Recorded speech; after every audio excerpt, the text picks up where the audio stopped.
It's a challenge that Nuno Espirito Santo will have to contend with as well. As we know, he's a new manager of Nottingham Forest. I mean, we saw the sacking of Sheffield United. It was Nottingham Forest next.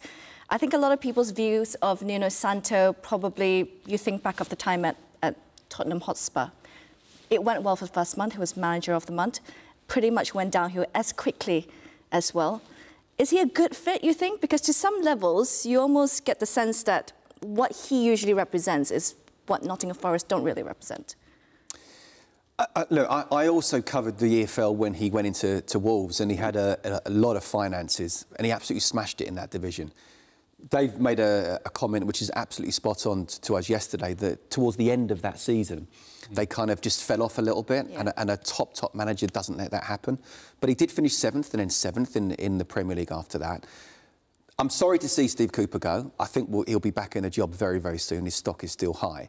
But it's sometimes when it happens when you're on a run of 1 win in 13, and he's tried different things, made changes, both in terms of personnel but also formation, it's just not happening. Is Nuno the right guy? I think the next week is going to be very, very important. There's 3 games coming up now. It's Bournemouth, St James's Park, Newcastle, and then Manchester United at home. If that doesn't go well, when you just sacked a really popular manager for someone who they don't really know if we really like him yet, if they don't pick up a win in that time, I think it's going to get very difficult for him. What changes do you think you'll be able to see with Nuno Santo? Well, making them harder to beat, back 5, one of those? I don't know, to be honest. I think, you know, you could argue that you have the man in the building in a similar way to Chris Wilder.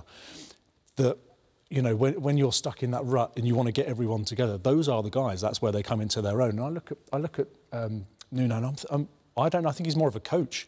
I think we'll see some tactical elements coming into Forest's game, but is that what they need? Or do they need the manager who's going to get them all together to get out of it? I'm not sure he's right. I'm very much on the fence about that appointment. I think the biggest problem Nuno has is the size of the squad. Historically, he's liked to work with a smaller, tighter squad. And at Nottingham Forest, it's a bloated squad. And the other problem he has, and I know the owner has appointed him, but that's the biggest relationship he needs to have with the Greek owner of the club. Because unless you do what he wants, keep him happy, I don't think you stay in a job. Yeah, but Nuno is always the kind of guy, when he thrived at Wolves, he had pretty much full control of what was going on at the club. Yeah. So which is very different from how Marinakis' approaches when it comes to Forest. Totally different. Yeah. So it's going to be interesting how that's going to turn out, especially with the squad as well, with January looming not too far from us. But another 20 signings then, probably. Yeah.